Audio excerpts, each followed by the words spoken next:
अस्सलाम वालेकुम, मैं हूँ अलीना इलियास और प्रोग्राम का नाम है ब्रेकफास्ट विद सज्जाद। मीर आपको खुशामदीद कहते हैं। अस्सलाम वालेकुम मीर साहब, कैसे हैं आप? अस्सलाम, कैसी हैं आप? मैं बिल्कुल ठीक ठीक ठाक, अल्लाह का शुक्र। है, खैरियत से हैं? बिल्कुल ठीक ठाक। चलें फिर खबरें देखते हैं कि आज तो हफ्ते का बिल्कुल आखिरी दिन भी है, जुमा मुबारक भी है और माशाल्लाह रमज़ान भी आखिरी अशरा भी नस्फ गुजर चुका है। पता भी नहीं चला। हाँ, पता भी नहीं चला। लोगों इतनी गर्मी थी, लोग कहते थे कि भाई कैसे गुजरेगा, क्यों कर बिल्कुल गुजरेगा, लेकिन मेरा ख्याल में बहुत सुकून के साथ जी, गुजरता जा रहा है। बिल्कुल ऐसे, बिल्कुल ऐसे। और अब हम पहले सेगमेंट की तरफ चलते हैं जिसका नाम है हेडलाइंस। जी मीर साहब, टॉप स्टोरीज। सबसे पहले जी ये काबुल में एक खुदकुश हमला हुआ है। पुलिस कोई 5 बसों पे हमला किया उन्होंने, जिसमें कोई 200 से ज़्यादा कुछ लोग सवार थे। 10 लोग सवार थे और ये कहा जाता है कि 40 लोग जो उसमें हलाक हुए हैं। 40 भी कहा जाता है, एक जगह 30 भी है। और उनका दावा है गालिबन तालिबान का कि 150 बंदे मारे गए हैं, क्योंकि पाँचों की पाँचें बसें जो हैं वो नाकारा हो गई हैं, बिल्कुल तबाह हो गई हैं। तो ये एक बड़ा अटैक है, यानी कि तालिबान की तरफ से काबुल इंतज़ामिया के ख़िलाफ़, और वो भी किसी सिक्योरिटी फोर्स के ख़िलाफ़। इससे अंदाज़ा होता है कि कितना वल्नरेबल है अभी अफ़गान का सिक्योरिटी स्ट्रक्चर। जैसे ऐसे वाक़या तो पाकिस्तान में भी होते हैं, तुर्की में भी हो रहा है, वो सब जगह होते हैं, लेकिन अफ़गानिस्तान के बारे में जूँ जूँ ये क्लेम बढ़ता जा रहा है कि वो बड़ा काबू में है, कंट्रोल में है, अमरीकी छोड़ सकते हैं, गैर मुल्की जा सकते हैं, तू ये तासुर फैलता जा रहा है कि अभी उन्हें जाने का वक्त नहीं है। कुछ लोग तो ये शक करते हैं कि चूँकि अमरीकी इन प्रिंसिपल वहाँ से जाना नहीं चाहते, सिर्फ ओबामा का ख्याल है कि उसे जाना चाहिए, और उनकी जो एस्टेब्लिशमेंट है, उनकी भी एस्टेब्लिशमेंट होती है, वो नहीं चाहती कि वहाँ से जाया जाए, और इसलिए ये जो वाक़यात हैं शायद उनकी एस्टेब्लिशमेंट की हमायत में जाते हैं कि किस तरह अमरीकी अभी वहाँ रुकें और रुक के कुछ काम करें। और जवाब में ये भी आया कि नूरिस्तान में एक कार्रवाई की गई, अफ़गानिस्तान का एक सूबा है, और वहाँ कोई 73 के करीब तालिबान जो है वो मारे गए पक। तो ये एक तरह का अभी टर्माइल सा एक सिचुएशन जो है अफ़गानिस्तान में पाई जाती है। दूसरी तरफ से कल एक महमूद ख़ान अचकज़ई का कोई रेडियो पर वहाँ एक बयान आया था, अजीब व गरीब बयान था, जिसमें उन्होंने कहा था कि अफ़गानी चाहें, ये जो पख्तूनख्वा है उनका हिस्सा है, अफ़गानी चाहें तो यहाँ रह सकते हैं और उनको कोई नहीं निकाल सकता, और मैं उनके लिए अगर उनको हरासा किया गया तो दफ़ा करूँगा। अब वो मुकर रहे हैं, कहते हैं कि तब मैंने तो एक तारीख़ी वाक़या बयान किया था कि भी ये एक ही सरज़मीन के हिस्से थे। तारीख़ी तौर पर तो देखें जी, हमारे सारे रूलर उधर से ही आए थे, हमारे सारे सूफ़ी उधर से आए थे।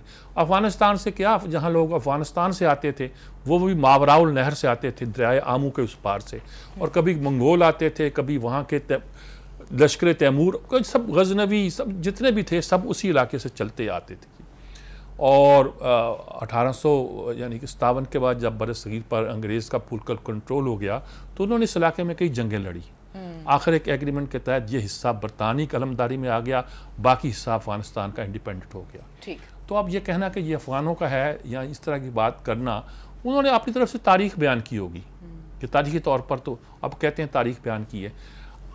असल में अब परवेज़ खट्टक को तो मौका मिला, दूसरे लोगों को मौका मिला, उन्होंने कहा जाओ अफ़गानिस्तान में चले जाओ तुम भी, अगर तुम इतने ख्याली है। पाकिस्तान सिर्फ पाकिस्तान का है। देखें आप, महमूद ख़ान अचकज़ई के वालिद अब्दुल समद अचकज़ई थे, वो बलोची गांधी कहलाते थे। जिस तरह ये सरहदी गांधी थे खान गफ़ार खान, वो बलोची गांधी थे। अच्छा, अब ये बातें लोग भूल गए हैं। असफंजर वली खान का बेटा है, वली खान जो है गफ़ार खान का बेटा, बस ये नहीं पता कि उसकी बैकग्राउंड क्या है। पाकिस्तान की मुखालफत की थी, यही बैकग्राउंड, ये कि सरहदी गांधी कहलाता था, वो बलोची गांधी कहलाता था। लेकिन ये बहुत देर से मुस्लिम लीग के साथ अलायंस में एक पॉलिटिक्स कर रहे हैं, सियासत कर रहे हैं। ख़ुद उनके बलोची पठान इंटरेस्ट ऐसे जो क्लैश करते हैं, और वो उसमें एक पठान पख्तून पॉलिटिक्स के हवाले से ज़िंदा रहना चाहते हैं। हासिल बुज़ंजो और ये वो बलोचों की तरफ से, वो पख्तूनों की तरफ से ये हुक्मरानों के साथ ज़्यादा क्लोज और ज़्यादा बेहतर तौर पर इनकी अंडरस्टैंडिंग रही है। बयान उन्होंने जोश जज्बात में सियासत मारते हुए तेज़ी के साथ जिस तरह के टेम्परामेंट होना चाहिए दिया, और कहना ये चाहते थे कि भैया एक ही इलाका है, हम भाई हैं हमारे, कोई ऐसी बात नहीं है, तुम रहो यहाँ, कोई ऐसी नहीं तुम्हें निकालेगा और मैं देखूँगा। लेकिन इस बयान का बड़े गलत इम्पैक्ट जो है ना वो पड़ सकता था। चुनाचे परवेज़ खट्टक इस पर नंबर वो ले रहे हैं तो ठीक ले रहे हैं, और उनको भी अपना बयान जो वापस करना पड़ा कि मेरा बयान को गलत और तोड़ मरोड़ कर पेश किया गया है, और उस तरह नहीं है जिस तरह मैं कहना चाहता हूँ, वगैरह वगैरह, जैसे कि उन्हें कहना चाहिए था वैसे ही उन्होंने बात इस सिलसिले में की है। जी, उधर हमारे फ़ॉरेन ऑफिस ने आज एक बयान दिया है जिसमें बताया कि फ़ौज हमारी जो है जमहूरियत की बड़ी हामी है। अच्छा, आप सोच सकते हैं कि भाई फॉरेन ऑफिस का क्या काम किस तरह का बयान दे कि हमारी फ़ौज जमहूरियत की हामी भी आपका क्या काम है ये बताना। फॉरेन अफेयर पर गुफ्तगू करें, आप ये मुल्क के मामला तो बता रहे हैं कि हमारी फ़ौज जो है जमहूरियत की बड़ी हामी है।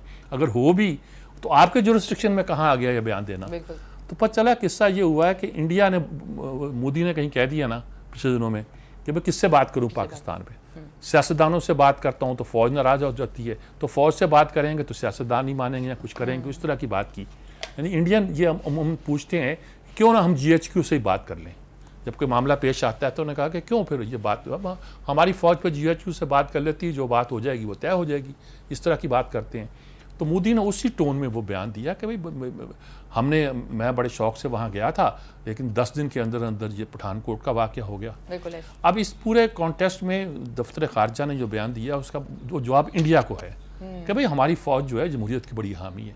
मेरा ख्याल में फ़ॉरेन ऑफिस को ये बयान भी इस तरीके से देना चाहिए था, यानी इस तरह बयान देने के बजाय ये कहना चाहिए था कि ये तासुर देना पाकिस्तान के बारे में कि हमारे जो हुक्मरानी का स्ट्रक्चर है, जहांबानी का स्ट्रक्चर है, उसमें कोई डिवीज़न है, वो कोई इख्तलाफात एग्जिस्ट करते हैं, वो एक पाकिस्तान को ना समझने वाली बात है, सूरत हाल को ना समझने वाली बात है। किसी और तरह ये भी कोई ठीक लफ्ज़ मैंने कहा नहीं कि ये तेज़ी ऐसे मैं कह रहा हूँ, कोई और तरह का कोई बयान दे सकते थे, उन्हें सोचना चाहिए, तो उनका काम ही यही है।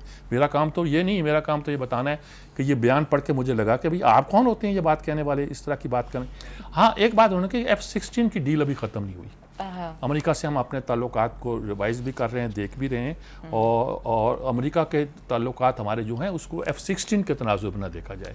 और ये भी कहा जॉन मकेन आ रहे हैं। जॉन मकेन फिर बड़े एक्टिव हो गए। जॉन मकेन वो सदारती उम्मीदवार थे जो 2008 में ओबामा से हारे थे, लेकिन इस वक्त वो आर्म फोर्सेस कमेटी जो सेनेट की है उसके रुकन है, 4 बार सेनेटर रह चुके हैं, उस बार हाउस ऑफ रिप्रेजेंटेटिव के मेंबर भी थे। ये वियतनाम जंग के वेटरन हैं, वहाँ लड़े भी थे, कैदी भी हो गए, ज़ख्मी भी हुए, और ज़ख्मी हालत में जी रहे हैं। कुछ जिससे कहते हैं डिफॉर्मिटीज़ जो पैदा हुई वो उसके साथ जीते हैं। लेकिन सदारती उम्मीदवार 2000 में भी इन्होंने बुश के मुकाबले में नॉमिनेशन चाहिए थी, लेकिन प्राइमरीज में हार गए थे, लेकिन 2008 में इनको नॉमिनेशन मिल गई, और बड़े सीजन पॉलिटिशियन हैं और खुलकर हुकूमत के खिलाफ बात भी करते हैं। उन्होंने कहा कि ये अफगानिस्तान जो हो रहा है इसके ज़िम्मेदार ना अशरफ गनी है ना पाकिस्तान है, बल्कि ओबामा की हुकूमत है जिसकी पॉलिसियाँ गलत हैं, और पाकिस्तान को यकीनी तौर पर कुछ वहाँ और करना चाहिए, और ज़रूरत है इस बात की, और हमें पाकिस्तान से अपने ताल्लुकात को ठीक रखना चाहिए। और मुज़ाकरात की बात भी की जा रही है कि फ़ॉरेन ऑफिस उनका कहता है जी इंडिया और पाकिस्तान को मुज़ाकरात करना चाहिए, कश्मीर के मसले पे उन्हें ख़ुद तय करना चाहिए, मतलब हमसे ना कहा जाए, और पाकिस्तान को कुछ और। जब सारी बातें आप करते हैं कि ये करना चाहिए, मुतमईन है कि ये करेंगे, तो आखिर में ये जो बात आप कहते हैं कि पाकिस्तान को भी इस हक़ानी नेटवर्क या नाम लिए बगैर दहशतगर्दी के ख़िलाफ़ मज़ीद करना चाहिए, तो मेरा ख्याल में आपको भी थोड़ी सी अकल आनी चाहिए कि दहशतगर्दी के ख़िलाफ़ निपटने का तरीका क्या हुआ करता है। ना आप इराक़ में निपट सके, ना आप शाम में निपट सके, ना आप अलजायर में निपट सके, ना आप अफ़गानिस्तान में निपट सके, ना आप पाकिस्तान में निपटने की इस्तात रखते हैं। हम आप किस बात पर भरोसा करें? आपकी हिकमत अमली को कहाँ माने? जैसे IMF के बारे में जब ये तासुर पैदा हो गया था कि इसकी माशी हिकमत अमलियाँ जिस मुल्क पर नाफिज की जाती हैं उसकी इकॉनमी तबाह हो जाती है, उस वक्त से IMF के ख़िलाफ़ या वर्ल्ड बैंक के ख़िलाफ़ लोगों की नफरत इस वजह से नहीं कि वो बैंकों का बैंक बनकर मुल्कों की इकानमी कंट्रोल करता है। वो कहते हैं कि ये मुल्कों की मईशत को आगे बढ़ने के लिए जो मशवरे देता है वो दुरुस्त नहीं होते। वो कहते हैं ये आपने मान लिए थे, वो भी समझ के कोई बड़े दुनिया के समझदार लोग हैं, मईशतदान हैं, ये कुछ सही बात कर रहे होंगे, हालात वो आप ऐसे पैदा कर देते हैं कि वो आप तासुर ये पैदा होता है कि आपके मशवरे मईशत को तबाह करते हैं। इस तरह अब ये तासुर पैदा होना शुरू हो गया कि अमेरिका जो नुस्खा तजवीज़ करता है वो नुस्खा उस मुल्क के भी खिलाफ जाता है, खुद अमेरिका के भी खिलाफ जाता है, और अब अंदर से भी आवाज़ें आती हैं, और आवाज़ें आना एक लाजमी बात से हैं। और यही मतलब बात है कि हमारे फॉरेन ऑफिस ने कहा कि जी हम अभी जो हमारा न्यूक्लियर सप्लायर उसमें हमारा हक है, और मिसाइल जो वो कंट्रोल की वो अदारा है उसमें अभी हम वक्त आने पर दरख्वास्त देंगे वगैरह वगैरह। इसी बातों पे हम निपटे हुए अभी बहुत सी बातें जो है ना लेके आगे चल रहे हैं। बहरहाल जॉन मकेन का इंतज़ार है, उनका बयान भी जब आया है तो लोगों को अच्छा लगा है।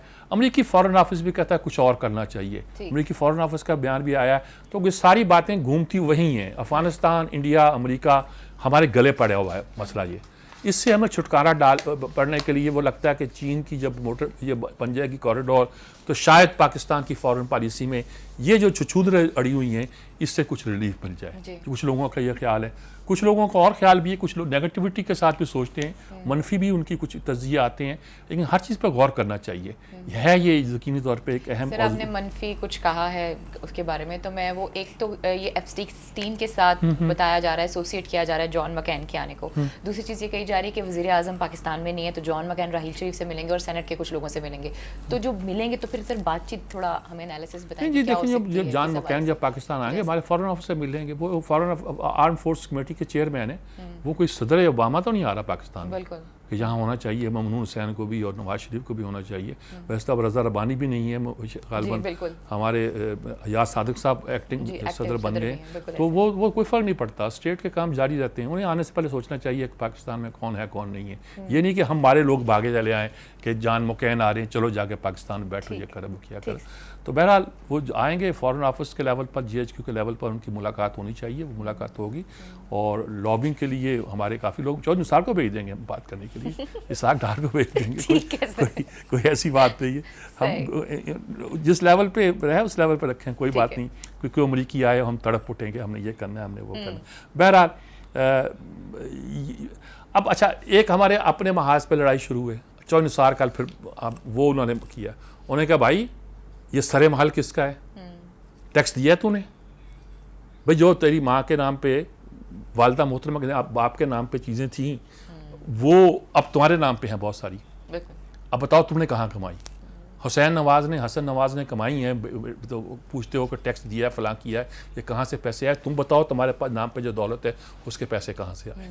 अच्छा ये है कि ये इतना कॉम्प्लिकेटेड। अच्छा हमारा जो है ये टैक्स डिपार्टमेंट ही कह लीजिए, वजारत ख़जाना जो है उसने इस वक्त रेवेन्यू जो इकट्ठा किया इस साल, जो हदफ मुकर्रर किया था उससे ज़्यादा इकट्ठा कर दिया है।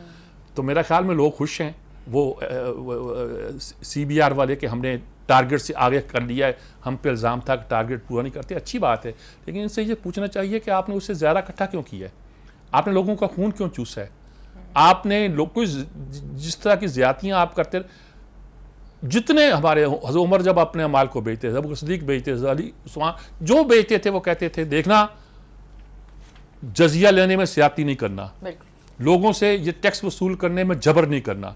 और जो गवर्नर ऐसा करता था हर दौर में, बनु उमैया के दौर में जो ऐसा करता था उसको वापस बुला लिया जाता था कि आप लोगों को परेशान करते हैं, तंग करते हैं। ये इनके यहाँ परेशानी तंग करने का ये आलम है कि अब ये टैक्स लगाना चाहते हैं कि ज़मीन पर जो एक कैपिटल गेन टैक्स लगाना चाहते हैं। आमतौर पर होता यह है कि फ़र्ज़ किया किसी ने प्लाट एक रोड में ख़रीदा तो वहाँ के कागजात में उसको कोई 40 लाख का शो किया जाएगा या 30 लाख का। अच्छा ये DHA भी करती है, और तो और छोड़िए DHA के रिकॉर्ड में आपको चीज़ बेच रहे हैं, कीमत ये है फ़र्ज़ किया आप ख़रीद रहे हैं 1.5 करोड़ की, तो वहाँ लिखी हुई है 25 लाख रुपया।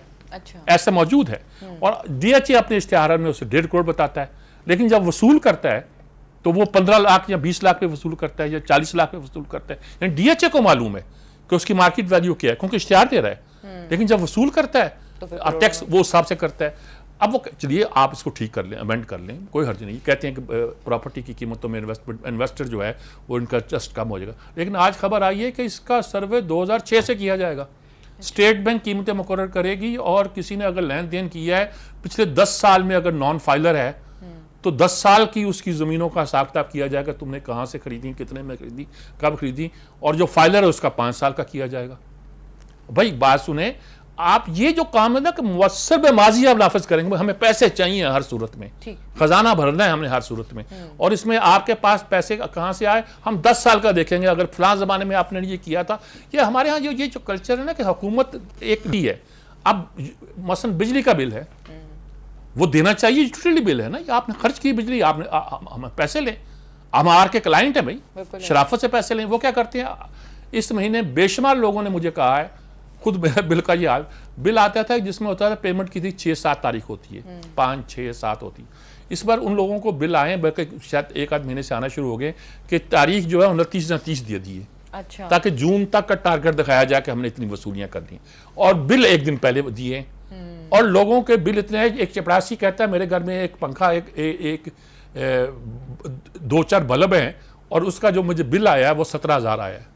एक और उसी दफ्तर का कोई स्टेनो या दूसरा बंदा कहता है जी मेरे यहाँ तो कोई एसी भी नहीं है, बाकी पंखे चलते हैं, मेरा बिल जो है वो 37,000 का आया है। एक साहब मुझे मिले, वो बता रहे थे कि जी ये हमारे नीचे हमारे अंकल जो रहते हैं, डॉक्टर साहब थे, वो बता रहे थे मुझे रहते हैं, उनके 1 लाख पता नहीं 40,000 का बिल घर का आ गया। अच्छा, यानी इतना बड़ा घर है ना, इतनी बड़ी वहाँ चीज़ें लगी हुई हैं कि अगर सारा साल भी महीना पूरा एसी चलते ना, जितने भी लगे होंगे, लगे भी नहीं ज़्यादा, तो वो मिलकर भी 1 लाख इतने बिल नहीं ला सकते। लेकिन उन्होंने 30 जून से वहाँ जाते हैं उनको करेक्शन करने के लिए, तो वो कहते हैं साहब नहीं, पहले आप पे करें फिर देखा जाएगा, पहले हम सागदार को तो मुंह दिखा लें कि हमने अपना टारगेट पूरा कर लिया, फिर देखा जाएगा क्या करना क्या नहीं करना। तो ये सारी जो स्टेट को इन तरह के मसाइल के मामले में ज़रा एहतियात करनी चाहिए, लोगों पर ज़्यादा नहीं करनी चाहिए। इस बार ये खबर और आई कि स्विस बैंक में जो आमदनियाँ बढ़ती हैं लोगों की, पाकिस्तानियों की इस वक्त 16% बढ़ी है और इंडिया को बीट कर गए हम। बिल्कुल ऐसे। तो ये डिपॉजिट हमारे वहाँ ज़्यादा हुए हैं और हम उनको बीट भी कर गए हैं वगैरह वगैरह। अच्छी खबर सिर्फ ये है, वो भी कहेंगे कि वो नहीं सुनाता, वो कि पेट्रोल की कीमतें, डीजल की कीमतें, तमाम चीज़ों की कीमतें, मिट्टी के तेल की कीमतें इस महीने फिर नहीं बढ़ाई गई कि अभी रोज़े हैं, एहतराम कर लीजिएगा फ़िलहाल। और दूसरी तरफ से जिन लोगों ने कहना था ईद का तोहफ़ा दे दिया वगैरह वगैरह, अगले महीने शायद ये करें। और दूसरी तरफ से ये कि उन्होंने कहा 3 अरब का से बोझ पड़ेगा, वो एक जो हाई स्पीड नहीं, वो लाइट डीजल होता है, उसकी कीमत बढ़ा दी, वो बहुत कम लोग खर्च करते हैं, इस्तेमाल करते हैं। बहरहाल ये आज की अहम खबरें हैं। बिल्कुल, मजीद सेगमेंट्स भी शामिल करेंगे, लेकिन फिलहाल वक्त हो एक छोटी सी ब्रेक का। नाज़रीन, स्टे विद अस।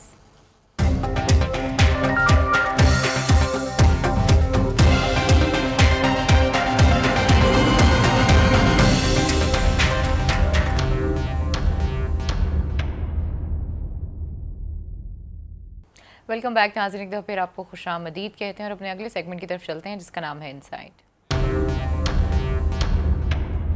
जी मीर साहब, आर्टिकल्स। जी, मैं सबसे पहले जो ये आर्टिकल मुझे बहुत लेट मिला, कि बहुत देर से अखबार आया, ये पाकिस्तान टुडे जो था, लेकिन इसमें 2 बहुत अच्छे आर्टिकल। एक रॉबर्ट फिस्क का है, नाम ही काफ़ी है, यानी मैं कह सकता हूँ नाम ही काफ़ी है। मशरक़ वस्ता पर इससे बड़ा स्कॉलर जो है, इससे बड़ा जाने वाला सहाफ़ी जो है ना, वो कम मौजूद होते हैं। उन्होंने कहा in the fight against ISIS यानी दाइश के खिलाफ जो जंग लड़े हैं, there is hope in the history of Islam. अच्छा, ये कोई बैरूत में कोई लेक्चर हुआ, ख़ास तौर पर कोई तारिक खालिदी साहब बहुत मशहूर स्कॉलर हैं जिन्होंने कुरान का तर्जमा भी किया और बहुत सी बातें की हैं। मैं मुख्तसर सा तेज़ी के साथ इसको बयान कर रहा हूँ क्योंकि आर्टिकल बहुत सारे हैं और मैं देखना चाहता हूँ कि बहुत सारी चीज़ें जो है ना वो सामने आ जाएँ। तो उन्होंने कहा कि वो लेक्चर उन्होंने दिया और उस तो उन्होंने बहुत सी चीज़ों पर डिस्कस किया कि हमारी एजुकेशन सिस्टम है, लेकिन उनके इस्लाम की तारीख़ में ऐसा है कि इस किस्म की दहशतगर्दी के ख़िलाफ़ इस्लाम के अंदर से मूवमेंट उठती है, उसके खिलाफ फ़ाइट करती है। खारिजियों के ख़िलाफ़ बहुत से लोगों के खिलाफ बहुत से तरीके जो उन्होंने फ़ाइट किया और बहुत ताकत के साथ। एंड अगर लगा रहा हूँ तो मैं चाहता हूँ कि कोई गलत बात ना कह जाऊँ। तो उन्होंने कहा कि the more Luthers the marrier despite, कि जितने लूथर होंगे, मुसले होंगे, सलाह करने वाले होंगे, उतना ही बेहतर है। तो इस्लाम में ये एक तहरीक मौजूद है, एक क़ुव्वत मौजूद है कि वो इन दहशत गर्दों के खिलाफ, दाइश के लोगों के खिलाफ, अलकायदा के लोगों के खिलाफ एक फ़ाइट कर सकती है। तफसील है उसकी उसके साथ। दूसरी एक और आर्टिकल है, French debates on political Islam and terrorism. ये तौफीक एक्लेमेंडोस की आर्टिकल है जिनके बारे में मैं ज़्यादा नहीं जानता, लेकिन ये है कि फ़्रांस के अंदर अब बहस चल पड़ी है। वैसे तो पाकिस्तान में चली हुई है, हमारे खुर्शीद नदीम साहब और दूसरे लोग इस बहस को चला रहे हैं कि पोलिटिकल इस्लाम क्या चीज़ है और इसका टेररिज्म के साथ क्या ताल्लुक़ बनता है कि नहीं बनता है। हमारे यहाँ बहुत से लोग कहते हैं कि पोलिटिकल इस्लाम जिसको कहा जाता था या इस्लामिज़म जिसको कहा जाता था, वो ऐसी चीज़ है जिसकी इस्लाम में गुंजाइश होनी नहीं चाहिए थी। यानी इस्लाम में मौलाना मौदूदी आने नहीं चाहिए थे, यानी इस्लाम में सैयद कुतुब हसन बन्ना आने नहीं चाहिए थे, यानी इस्लाम में सैयद नूरसी, ये उनका ख्याल है। और बल्कि ये ख्याल है कि जमालुद्दीन अफ़गानी भी नहीं होने चाहिए थे। और शायद मतलब ये है कि इकबाल भी थोड़े से गलती पर थे। और शायद उनका मतलब एक साहब ने तो ये तक लिख दिया है कि हजूर के बाद किसी की हम ततब्बो करना लाजमी नहीं है। यानी कि अगर हजूर के बाद किसी, गोया मतलब उनका ये निकलता था कि खिलाफत कायम कर ली है तो ये ना समझा जाए कि खिलाफत इस्लामी तसव्वुर है, उसको फॉलो करना कोई दीन का तकाजा बनता है। तो इस तरह की बातें वो होती थी। तो वहाँ अब बहस हो रही है कि ये पोलिटिकल इस्लाम फ्रांस, अच्छा फ़्रांस में बहसें बड़ी नाजुक होती हैं। लेकिन ना फ्रांस दूसरी जंग अजीम में जर्मनों के कब्ज़े में रहा और एक तरह की शिकस्त खाई हुई कौम थी। एक वफ्तू कौम की बेटी, वो नज़म याद आ गई मुझे, मजीद अमजद की, एक फ्रेंच जर्मन खातून जो वहाँ जाती है, लेकिन फ्रेंच जो है जर्मनों के कब्ज़े में रहा था। वहाँ भी उनके अदीबों ने जितनी बहसें की हैं, कुछ ने उसका साथ दिया, कुछ ने अंडरग्राउंड उसके ख़िलाफ़ आवाज़ें उठाई। सब लिटरेचर जो है अब फ्रांस की तारीख़ का हिस्सा है। आप किसी को बात करें, दूसरी बात करें, लेकिन ये एक ख़ास तौर पर एक ख़ास मजाज को ज़ाहिर करते हैं जी। अब इसके अलावा जी कुछ आर्टिकल दूसरी तरह के भी हैं जिनका मैं तज़किरा करना चाहता हूँ। एक तो औरिया मकबूल जान अभी लगे हुए हैं शर्म व हजा से फहाशी और रानी तक। ठीक। अच्छा, वो तो लोग जनाब हमें पूछ के ताने दे दे के कर करके, मैं कहता हूँ जवाब दो, तुम लोग कह दो जो वो गलत कहता है, सही हैं या वो सूदी तरह मान लो भाई कि ये सब चीज़ें जायज़ हैं, अच्छी हैं। वो सिर्फ ये बता रहे हैं, पता नहीं इश्तिहारों की दुनिया में कैसे इनको दिलचस्पी पैदा हुई कि इश्तिहार को कैसे ऐसे ऐसे डेवलप किया गया, डिसेंट्रलाइज, यानी कि ये वो इश्तिहार देने वाला देखता भी है। एक असूल ये बयान किया गया है कि किस हद तक वो लोग जो हैं वो किसी चीज़ को बर्दाश्त कर सकते हैं। फिर उन्होंने पूरी हिस्ट्री दी है कि पहले साबुन और सिगरेट पे आया, लिबास कुछ चीथड़े हुआ करते थे, फिर इटली के कपड़े बनाने वाली कंपनी ने मॉडल्स का इस्तेमाल किया और पहली बार वो शुरू हुआ कि ख़वातीन के ज़रिए एक तरह की प्रोडक्ट बेची जाती थी। फिर इस तरह आहिस्ता आहिस्ता मार्केटिंग और एडवर्टाइजिंग के शोबे ने जन्म लिया और जो यूनिवर्सिटियों में तालीम बन, एक बड़ा मसला है, अच्छी भली चीज़ जब यूनिवर्सिटियों में पहुंच जाती है तो फिर वो एक अजीब गरीब स्टडी बन जाती है। मिसाल के तौर पर हमारे यहाँ रज़ाकार हुआ करते थे, तंजीमें हुआ करती थी, फिर यूनिवर्सिटी में पहुंची तो सोशल वर्क बन गया और सोशल वर्क का डिपार्टमेंट बन गया। सोशल वर्क का डिपार्टमेंट बन गया तो एक अजीब अकेडमिक सी चीज़ बन गई। अकेडमिक सी चीज़ बन गई तो उसमें एक बड़ी एक मॉडर्निटी सी आ गई। NGO तो उसके बाद तीसरा दर्जा बनता है उसी का। तो उनके ऐसा ऐसा देखते हैं, सीमेंट, सरिया, टायर, कार। अब मार्लन मिलर एक सड़क जा रही है दूर तक, उसमें टायर का इश्तिहार है, मार्लन मिलर टायर, पता नहीं एक टायर खड़ा है, मार्लन मिलर साथ का। अब ये यानी अब आजकल भी देखें ना, शेव करने का इश्तिहार है तो लड़कियों को इस्तेमाल करते हैं। हाँ जी, जो भी इश्तिहार आता है मतलब जिसका कोई कहेंगे ताल्लुक तो है, अब मैं ताल्लुक क्या इसको बयान किया जाए। तो ये सारे उस चीज़ों में वैसे क्लास टेस्ट आपको कुछ खास पसंद नहीं आ रहा और ये सब का नहीं, वो बहुत से लोगों को नहीं आ रहा, वो काफ़ी आजकल बहुत से लोगों को नहीं आ रहा, लेकिन जिन लोगों को नहीं आ रहा बुनियादी बातों का जवाब दे। मेरे पास जवाब है, मैं जवाब दे सकता हूँ, मैं मौलाना रूम से जवाब दे सकता हूँ, लेकिन फिर ये लिटरेचर की हद तक है। अच्छा। लिटरेचर के अंदर कुछ जिस चीज़ को आप फाशी कहते हैं वो और होती है, कौन सी चीज़ फोश है कौन सी नहीं है। फाशी और वर्गैरिटी में फ़र्क होता है। मुब्तज़ल होना और चीज़ होती है, फोश होना और यानी फाशी कहाँ उसकी सरहदें शुरू होती हैं। अब लॉरेंस के नावल और दूसरी चीज़ें जिनको ये बैन करते हैं, हम तो अदब में उसको इस तरह पढ़ते हैं जैसे कि, लेकिन मैं ये तो नहीं कहूँगा कि सारी चीज़ें, मैं तो क्लास में कहा करता हूँ मंटो को पढ़ो, नसर सीखनी है मंटो को पढ़ो, असलूब सीखना मंटो, लेकिन ये चीज़ सेकेंडरी हो जाती है मेरी नज़र में उस वक्त। लेकिन और ये जिस बात को छेड़ रहे हैं ये बिल्कुल मतलब कहना इश्तिहार उन्होंने कहा कि एरोटिक होना चाहिए, एरोटिक बिल्कुल उन्होंने जिन्स यानी तर्जमा किया है। उर्दू में लफ्ज़ इससे भी बुरा है, शहवत का लफ्ज़ इस्तेमाल होगा अगर इसके लिए इस्तेमाल किया जाए। तो सारे लफ्ज़ जो होते हैं कि न्यूड कैसे बे पे जो क्या होती है समुद्र, साहिल समुद्र पर, और वो बिकनी फलां, वो जिस तरह लिबास को बेचा गया और किया गया और वगैरह वगैरह, तो उसके हिसाब से इन्होंने पहले कौन सी चीज़ें बैन थी, अब वो कौन सी चीज़ें जो हैं वो हो गई। अब देखो ना, पहले क्या करें, मॉडल की ज़िंदगी कहानी के ज़ोर पर चलाई जाती है, फिर उसके असलूब याद को पॉपुलर कर दिया जाता है। अच्छा, अब ये है कि अब सारे लोग सेलिब्रिटी कराते हैं। पहले भाई मेरा सेलिब्रिटी तो था, करार हुसैन था मिसाल के तौर पर, हसन अस्करी था मिसाल के तौर पर, मिसाल के तौर पर चलिए अहमदुद्दीन कासमी होता। आपने वो लोग खड़े कर दिए सेलिब्रिटी बना के। तो ये सारा जो कंसेप्ट चेंज हुआ, इसको तो मानो ना जी। ये तो आप कहें कि लिबरल है, फलां है, ये है, वो जो चाहे कह ले, और जब कभी बात हो तो आदमी उस पर 100 चीज़ें निकाल सकता है। अदब के हवाले में से तो लोगों ने पहले कीड़े निकाले थे, फलां मीर को बैन कर दो, फलां को बैन कर दो, वह बाकी रह के जाएगा। अच्छा, वो दूसरी बात थी, लेकिन ये बात जो कि ये किस तरह डेवलपमेंट हुई है, इसका तो जवाब दो आप उसको, उसका जवाब के बनता है। कुलदीप नैय्यर ने आज लिखा कि खरी सहाफ़त और खोटी सहाफ़त, और उन्होंने कहा कि हमें बताया था, ये मज़ेदार चीज़ लिखी, उन्होंने कहा कि मैं मगरब में पढ़ता था यूनिवर्सिटी किसी में, तो मुझे बताया गया जब से पढ़ता था कि खबर अच्छी स्टोरी होती क्या है। उन्होंने कहा ये मगरबी खातून के स्कर्ट के मानिंद है, जिसमें किसी मौजू को इतना अहाता किया जाए जितना ज़रूरी है, और इतनी चीज़ें कई तजस्सुस छोड़ दिया जाए जो तजस्सुस पैदा करें मतलब। तो ये अजीबोगरीब, इतनी छोटी इतनी बड़ी इतनी लंबी के मौजू का अहाता कर सके, इतनी छोटी कि तजस्सुस को छोड़ सके। कहते आजकल अजीब लबादा पहना दिया गया, स्टोरी को पैडिंग कर दी जाती है वगैरह वगैरह। लेकिन उसके बाद उन्होंने जो बात, मुझे ये मिसाल मज़ेदार लगी, कभी कभी डेफिनेशन करते हैं ना, कुत्ते ने आदमी को काटा, आदमी ने कुत्ते को काटा, खबर बन जाती है।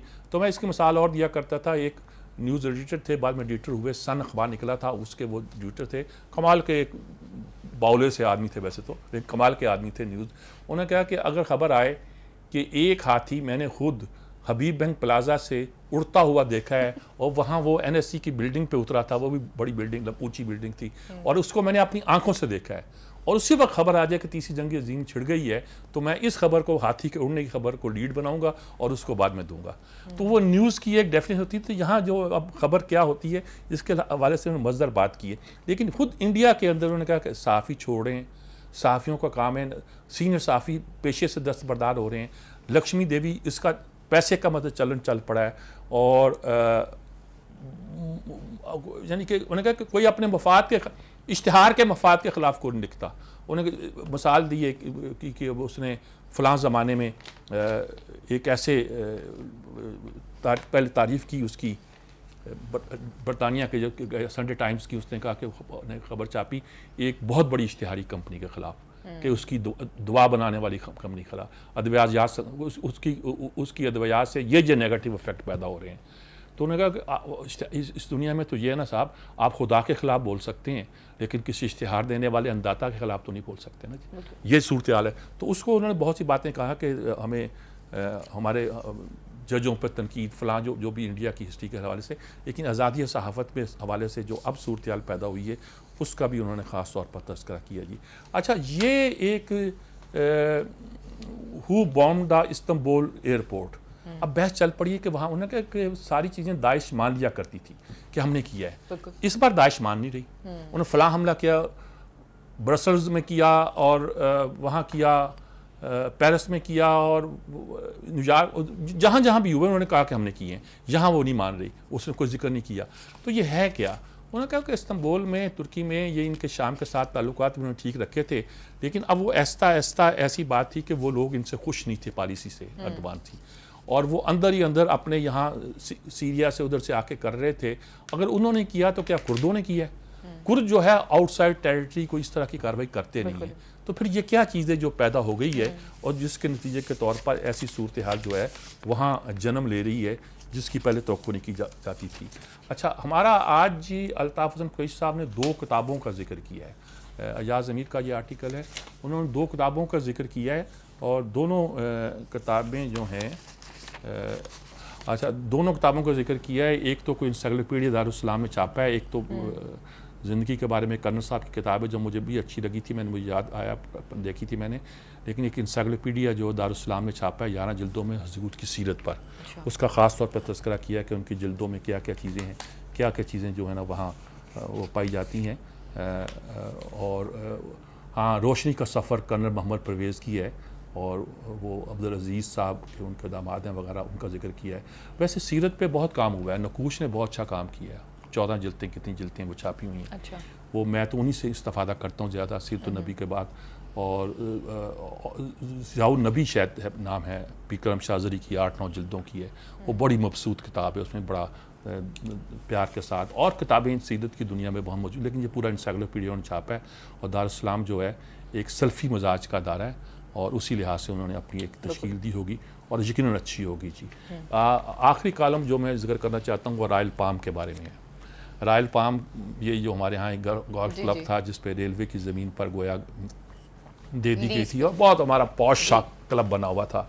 हम भी वहाँ खाने हफ्ते में जाते थे। वो रेलवे ने क्लेम कर दिया था कि इन्होंने ना हमारे पैसे दे रहे हैं, ना कुछ कर रहे हैं, और हमें किया जाए। उनका केस शायद पेंडिंग था सुप्रीम कोर्ट में कि जी आप इतने साल तक आपने लीज दिया हुआ है तो है। इन्होंने अब कहा कि उनके पैसे नहीं दे रहे थे, किराया नहीं दे रहे थे, या रिसीव नहीं कर रहे थे, क्या था। एक दिन रेलवे पुलिस ने आके कब्जा कर लिया और खाली करा लिया क्लब को। और वो ये ऐन रमज़ान में जब ये खाली करा लिया, वो कहते हैं ये पहली बार है कि ये रेलवे पुलिस भी एक्टिव नज़र आई है, वरना क्या क्या ज़मीनों पे कब्ज़ा हुए हैं, बड़ा अपने ख़ास अंदाज में लिख रहे हैं। और उन्होंने क्या लिख रहे हैं कि वो ख्वाजा साद रफ़ीक ने जो है ये देखें ना, ये तो ये कह रहे हैं कि टिपर 1 ब्रिगेड जिस तरह आया करता वहाँ आए। बिल्कुल टिपर 1 ब्रिगेड वही है पिंडी का जो इक़्तिदार संभालने के लिए आया करता है। तो कहता है आप क्या उनको इनवाइट कर रहे हैं कि इस तरह कब्ज़ा किया है, और ये कब्ज़ा माफिया का स्टाइल वगैरह वगैरह। और बेचारे साद रफ़ीक पर भी वो ज़मीनों का लेन देन करते हैं ना, तो कब्ज़ा माफिया का इल्ज़ाम उन पर भी लग जाता है, इस तरह उन पर भी लगा दिया गया होगा। लेकिन उन्होंने कहा कि ये कोर्ट से क्यों नहीं बात की, क्या नहीं पूछा गया, क्या नहीं किया गया। अब ये बहस है बड़ी मज़े की, जब आपके एक किराएदार किराया नहीं दे रहा तो आप कहते जाओ बाहर जाओ अपनी पुलिस की, तो ये तरीका ठीक है गलत है? या कोर्ट में जाओ और कोर्ट सन 28 तक के लिए कह दे कि अभी फिर आना हमारे पास, तो वो क्या है? तो उन्होंने कहा कि आपका भी मुकदमा पड़ा हुआ है सुप्रीम कोर्ट में और आप भी स्टे पे वहाँ ठहरे हुए हो वगैरह वगैरह। तो अब ये उस क्लब के हक़ में बहुत से लोग आएंगे। पहले तो बहुत सारे ऐसी कुव्वतें भी आई थी जिनका इंतहा। अब एक आज हारून रशीद ने कदम बढ़ाओ, नवाज शरीफ हमारे साथ हैं, उजड़ी हुई मस्जिदों में गुलहरियाँ इमाम हुआ करती हैं। फिर उन्होंने मुख्तलिफ लोगों के नज़रियाती कौंसल का मजाक, पार्लियामेंट का, उन्होंने कहा कि ये शरानी मजाक नहीं, उन्होंने सीधी उन्होंने बात की है। मौलाना अशरफ थानवी की बात की कि उन्होंने किसी पंप पढ़ने वाले से पूछ के देखी जो लाउड स्पीकर से आवाज़ निकलती है। उनका एक फ़तवा था कि जिसमें उन्होंने, मौलाना अशरफ थानवी का मैं बड़ा कायल हूँ वैसे तो, उनका एक फ़तवा था कि भी वो जो अदारा आला मुकब्बरुस सौत यानी लाउड स्पीकर है, इस पर अजान देना और नमाज़ पढ़ना जायज़ नहीं है, क्योंकि जो आवाज़ आती है वो किसी और की, शायद शैतान की आवाज़ वगैरह। तो उस पर मौलाना सैयद अब्दुल मौदूदी की मैंने सन 37-38 की एक तहरीर देखी है, जिसमें उन्होंने बड़े इंकसार के साथ, जो मौलाना का लहजा नहीं हुआ करता, कि मैं उनके बारे में कुछ कहना नहीं चाहूँगा क्योंकि उनके सामने बात करना सूरज को चिराग दिखाने के मतलब है। मैं सैयद अब्दुल मौदूद तक आदमी उस ज़माने में, नौजवान मौदूदी इस तरह बात करता था। लेकिन ये है कि लाउड स्पीकर, तो उन्होंने कहा कि ये बहुत से फैसले ऐसे आते हैं जो इस तरह के कहे जाते हैं। फिर आइंस्टाइन तक का हवाला, फिर ये कि हमारे जैसे घर में काम करने वाले नौकरों का एहतराम किया जाता था, क्या जो सारी इस तरह की बातें करने के बाद उन्होंने ये कहा कि भाई जमहूरियत की बात करने वाले ये फ़रतुल्लाह बाबर अपने लीडर को देखें, और ये शरानी जो हैं अपने फजल रहमान को देखें, जो दीन की बात करते हैं और आपको मालूम हो कि दीन के हवाले से आपने क्या काम किया है, जमहूरियत के हवाले से क्या काम किया है। बहुत सी चीज़ों को मिलाकर एक मज़े का कॉलम जो है तैयार किया हुआ है। बाजी ये हैं आज के कॉलम। जी फिलहाल वक्त हुआ नाज़रीन एक छोटी सी ब्रेक का, आखिरी सेगमेंट की तरफ चलेंगे, लेकिन उससे पहले लेंगे एक ब्रेक। स्टे विद अस।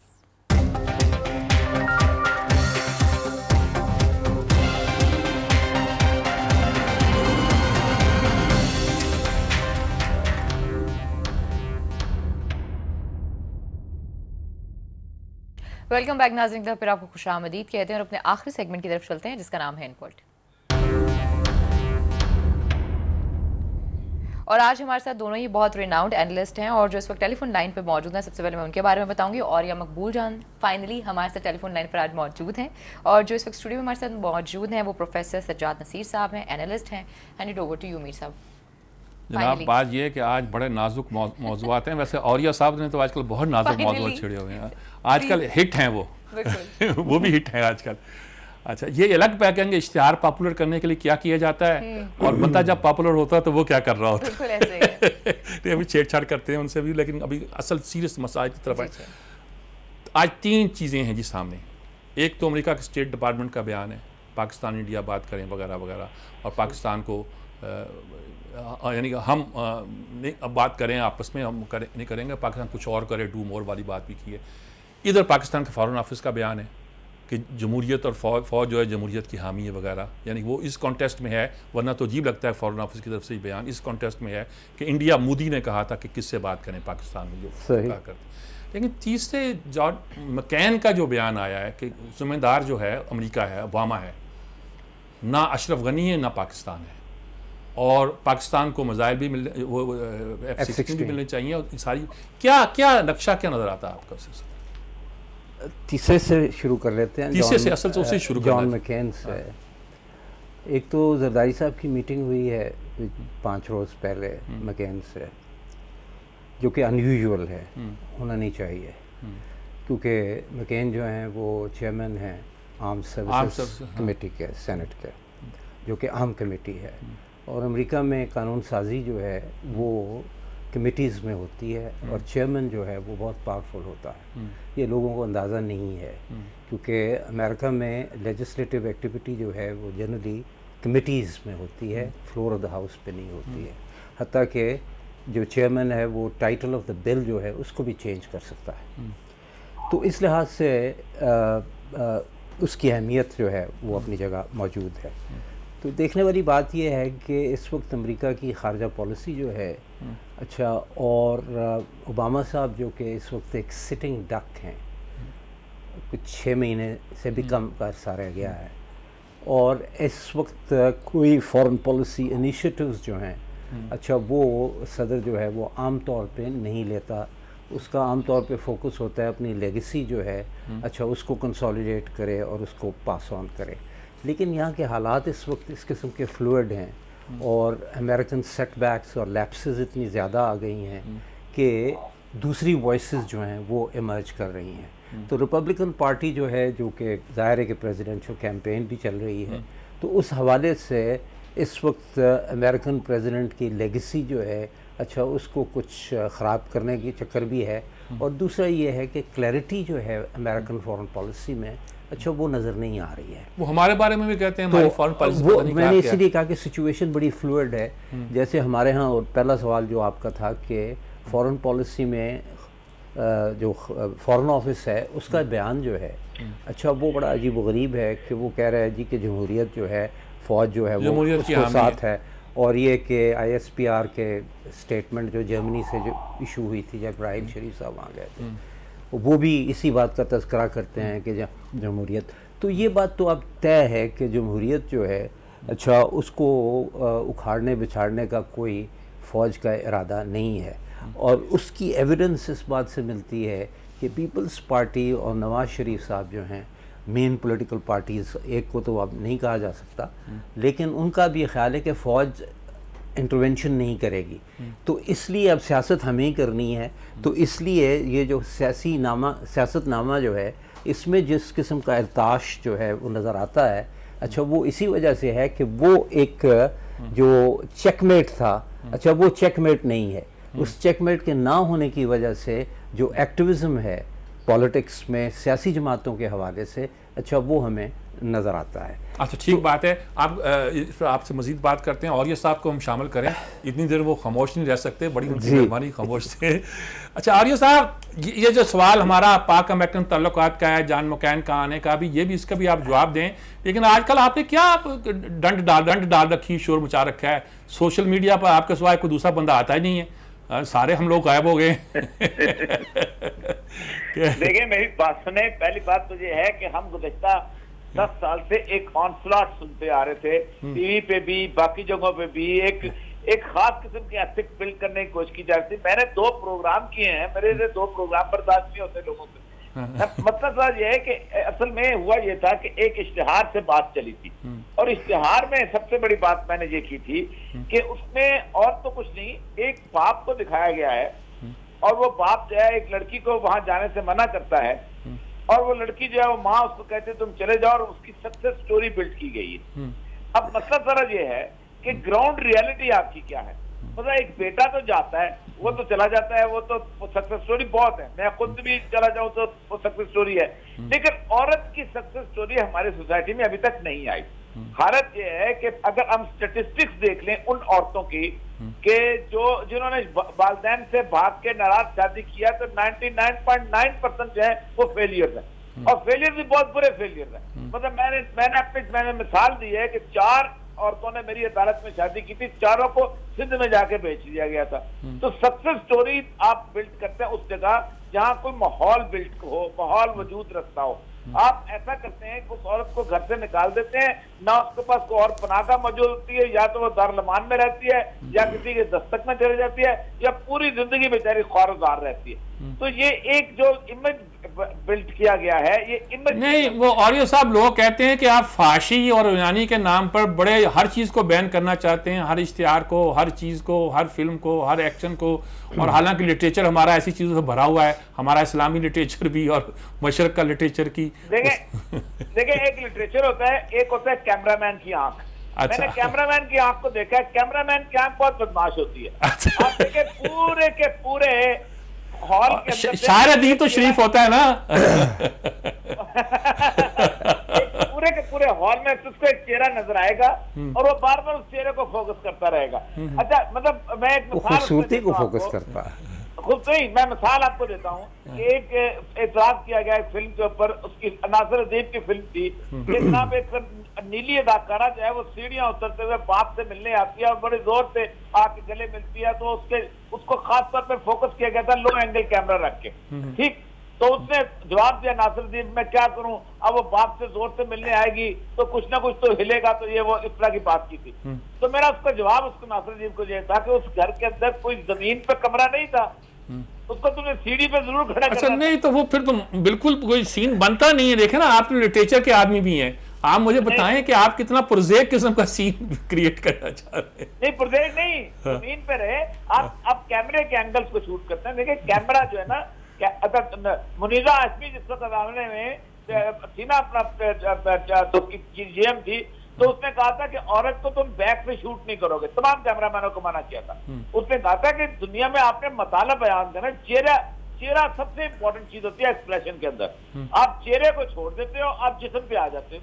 जिस्म कोई एक्सप्रेशन नहीं देता, ना कभी दे सकता है, ना उसके अंदर एबिलिटी है जिस्म में एक्सप्रेशन की। चेहरा आपको एक्सप्रेशन देता है, चेहरे से बाहर निकल जाते हो और बाकी, और यही इसके अंदर किया गया कि चेहरे को तो फोकस किया ही नहीं गया, उसके जिस्म को 6 दफा उछाल के खास तौर पे दिखाया गया। होता यह है कि असल में होता यह है कि आप करते हैं आहिस्ता आहिस्ता लोगों को आदी करते हैं। अच्छा नहीं, ये बात ठीक है। आज खास तौर पर कुलदीप नैयर ने भी एक बात लिखी है, ये फाशी के हवाले से मैं आप बिल्कुल भाई बात करें। संडे टाइम्स का हवाला दिया कि वहाँ उन्होंने दवा बनाने वाली कंपनियों के खिलाफ कंपेन चला दी थी, जो जिनकी दवाओं के बारे में, तो उन्होंने कहा कि ये बड़ा सहाफ़ी कर सकता है। आमतौर पर मैंने अभी एक फ़िक्रा कहा, अपनी तरफ से कह दिया कि आप खुदा के खिलाफ तो बोल सकते हैं, लेकिन इश्तिहार देने वाले अन्नदाता के खिलाफ नहीं बोल सकते। तो ये इश्तिहारों के ज़रिए, दूसरे कल्चर के मार्केटिंग के ज़रिए से जो बहुत सारी खराबियाँ हमारे माशरे में आती हैं, इनबिल्ट हैं इन सारे प्रोफेशंस में, बल्कि इस मीडिया में भी इनबिल्ट हैं। उस पर औरिया साहब एतराज़ात कर रहे हैं, यानी अदब पे उनको एतराज़ नहीं है, जिस पर बहुत सारे हल्के हमारे नाराज़ हैं। आप कुछ कहना चाह रहे हैं शायद? तो मैं ये कहना चाह रहा था कि ये फहाशी और वल्गैरिटी जिसकी आपने तखसीस की है, जी मैंने फाशी, ऑब्ससीनिटी और वल्गैरिटी को अलग अलग किया है। तो ऑब्ससीनिटी के हवाले से मैं एक लिटरेचर में ऑब्ससीनिटी वो होती है जब आप तलज़्ज़ुज़ हासिल कर, लज्जत लेते हैं किसी एक खास एक्ट में, सीन में, और जब आप तलज़्ज़ुज़ नहीं लेते, उस चीज़ की ज़रूरत बन के वो आती है, तो वो चीज़ और होती है। तो अमेरिका में एक जज के पास केस आया ऑब्ससीनिटी का। ये नहीं है कि यह सिर्फ हमारे माशरे में हो रहा है, वेस्ट के माशरे में भी ये चीज़ें होती हैं। तो एक लॉयर जो था वो आर्ग्यू कर रहा था कि ऑब्ससीनिटी ये होती है, वो होती है। आधा घंटा वो चलता रहा, तो जज कहता है कि कुछ समझ नहीं आ रही है। तो वो सर धुन के उसने कहा कि योर लॉर्डशिप, तो आप ही बता दें ऑब्ससीनिटी क्या होती है। अब जज एक्सपेक्ट नहीं कर रहा था कि उससे ये सवाल किया जाएगा, तो 1 मिनट के लिए उसने सोचा, तो उसने कहा, जी I don't know what obscenity is, but I can tell you when I see it. क्यों ये सब ये आप एग्री करते हैं? जो स्टैंडर्ड्स जो हैं ऑब्ससीनिटी के या वल्गैरिटी के, अच्छा वो माशरा जो है उसकी सेंसिटाइजेशन से उसका ताल्लुक इसी है। पे लिख रहे हैं, जी, सेंसिटाइजेशन से है। हाँ। अगर माशरा जो है वो बहुत ही कंजर्वेटिव है, रवायात की गिरफ्त में है, तो वहाँ इस किस्म का छोटी सी चीज़ भी जो होती है, अच्छा वो एकदम से ऑफेंसिव लगती है, प्रोवोक करती है, एक्साइट करती है, तो एक जो कंसेंसस बना होता है उसको वो डिस्टर्ब करती है। तो उसकी वजह से ये वॉइस जो है वो एक्सेप्टेबल नहीं होती है। लेकिन ये है कि आहिस्ता आहिस्ता माशरा एक जामद चीज़ नहीं होती है, उसमें डायनामिक फोर्सेस याद है कि शायद 40 साल पुरानी बात है जी, तब्दीली। आप ये देखिए ना, जब हम लोग स्कूल कॉलेज में पढ़ते थे तो बुर्का जो था was the norm of Lahore, और यूनिवर्सिटी में जो ख़वातीन आती भी थी सिवाय इक्का दुक्का के बाकी सारे बुर्का पहन के आती थी। अच्छा आज आप चले जाए यूनिवर्सिटी में तो आपको बुर्के वाली 2 4 6 अब हिजाब वाली नज़र ज़रूर आएंगी, लेकिन बुर्के वाली कोई नज़र नहीं आती है। तो माशरा जो है वो इर्तकाई मनाजिल तय करता है। इर्तकाई कह लीजिए या माशरा बदलता रहता है। कुछ लोगों के ख्याल में इर्तका का मतलब कुछ और होता है। और यह सब अब क्या किया जाए, आपने बहस तो बड़ी बुनियादी छेड़ी है, पर लोग बहुत तंग कर रहे हैं, वो आपको भी नहीं छोड़ रहे। असल ना मसला ये है कि माशरा जो है ना, एक तो होता है माशरा अपनी पेस पे चले, हाँ, ठीक एक है। होता है कि माशरे के अंदर कुछ कैटलिस्ट होता है। अल्लाह आपको खुश रखे, ये बात बुनियादी है असल कि माशरे को एक तो अपनी पेस पे चल रहा है, एक आप उसको मनूवर कर रहे हैं, ये मनूवर करते हैं। हाँ। ये है असल खराबी। ठीक असल खराबी यहाँ पे शुरू होती है कि जब आप उसको कैटलिस्ट बना के आप उसको ऐसा, तो देखे ना आज से 10 साल पहले जब हमारा मीडिया नहीं आया था, तो ये जो आइटम सॉन्ग होता था ना, ये जो लिबास सिर्फ ऊपर एक पहना हुआ नीचे चोली सी पहनी हुई होती थी ना, ये बड़ी बड़ी फौज तरीन चीज समझी जाती थी, और ये गुज़श्ता 30 साल फौज समझी गई थी। लेकिन आहिस्ता आहिस्ता हुआ ये कि फिल्मों से निकल के हम खबरनामे में देना शुरू हो 9 बजे के खबरनामे में मुझे याद है मैंने इस पे बहुत अर्ली प्रोटेस्ट किया था किसी तकरीर में, फिर 3-4 बार, तो उस वक्त मेरे साथ भी वही सलूक हुआ था जो आजकल आपके साथ हो रहा है। तो अब देखिए खबरनामे, देखिए मेरा राइट है कि मैं जो चैनल मर्जी देखूं। अच्छा, मैं सारे चैनल को खत्म करके मैं एक न्यूज चैनल लगा लेता हूं कि भाई मेरा राइट है, यहाँ तो मुझे गन नजर नहीं आएगा। आपने खबरनामे को पोल्यूट किया और फिर अब आदत होगी। अब खुद देखे कि कभी सोचा था आपने कि मैंने एक मिसाल दी है कि दुनिया में देखे ये जो टीवी है ना, ये एक सक्सेस मेंबर होता है फैमिली, बाप बेटा बहन भाई में, इसको फैमिली की तरह बिहेव करना चाहिए। पहली बात तो ये ठीक है, एजुकेट कर लेकिन फैमिली की तरह। कोई पाकिस्तान का मॉडर्न तरीन घर बता दें कि जिसमें औरत जो है वो घर से बाथरूम से निकली हो, लॉन्ज में आई हो और एकदम टावल नीचे करके बताया कि देखे मेरी टांग कितनी नरम हो गई है क्योंकि मैंने फलां क्रीम लगाई थी। ये होता नहीं है, लेकिन अब हम टीवी में इग्नोर करना शुरू हो गए। अब ये रूटीन बन गई है, अब हमें एहसास ही नहीं होता कि स्टार गुजर गया। वैसे आप ऐसी बातों की मिसाल आप देते हैं तो ये भी लोग कहते हैं फांसी की जेल में आता है। अच्छा, मेरा ख्याल है वक्त हमारा बिल्कुल खत्म हो गया है। मीर साहब, जो स्टैंडर्ड्स होते हैं, प्रोफेशनल स्टैंडर्ड्स होते हैं, जैसे बीबीसी है। अच्छा, बीबीसी को देखें तो वो अपने माशरे की जो रवायात हैं उसके हवाले से उन्होंने एक स्टैंडर्डाइज कर ली हुई है। वहाँ आपको फहाशी उस तरीके से नज़र नहीं आती है। इसी तरह अमेरिकन चैनल्स जो हैं कमर्शियल छोड़ के जल्दी से और एक दूसरी छोटी छोड़ के, बात और पे कमेंट्स करना चाहता हूँ, लेकिन बहुत कम वक्त है मेरे पास, 2 मिनट कुल है, वो मैं करना चाहता हूँ। ये अचकज़ई ने क्या किया है? ये तो अचानक सवाल कर दिया मैंने। नहीं, मतलब है जी कि उन्होंने ये भी फोर्स हरकत नहीं है। कहाँ से उठा के ये बात कर दी है। और इस मौके पे जब हुकूमत पाकिस्तान ये कंसिडर कर रही है कि जो अफ़गान महाजरीन हैं उनको वापस जाना चाहिए, जिसको 6 माह की एक्सटेंशन फिर दे दी गई है, KPK की हुकूमत उस पर एतराज़ कर रही है। और ये साहब भी कुछ कहना चाह रहे हैं। और कि साहब वो नहीं जा सकते, उनको फ़ौरन भेजें। तो ये एक सियासी मसला है और इसको सियासत, ये टाइम नहीं था जिस पे अच्छा अपना और ये साहब ये भी फोर्स हरकत नहीं है उनकी। देखो उन्होंने कहा नजदीक तरीन जो तारीख है उसमें तो 150 साल रंजीत सिंह की हुकूमत है। हाँ, तो वो अफगानिस्तान भी हुकूमत करता है। चले ठीक है, यानी कि तारीख के बारे में ऐसा भी है कि हमें कहते हैं कि जो है स्टैटिस्टिक डेप्थ पे न जाओ जी, और वो नहीं, तारीख जो है वो आर्बिटर कभी नहीं होती है डिस्प्यूट्स के हवाले से। चलें ठीक है, थैंक यू वेरी मच जी, वक्त भी खत्म हो गया। अच्छी मजेदार बातें हुई आज जी, बहुत आसानी के साथ गुफ्तगू की। बहुत शुक्रिया आप दोनों का जी, और या मकबूल जान आपका भी, और प्रोफेसर जानिसी साहब आपका भी जी। वंस अगेन तीनों का बहुत बहुत शुक्रिया, क्योंकि उन्होंने अपने एनालिसिस दिए और एक्सपर्ट ओपिनियन भी हमें दी है। और मुझे इजाज़त दीजिए, मीर साहब को भी इजाज़त दीजिए, मंडे को मुलाकात होगी, तब तक के लिए अल्लाह हाफ़िज़।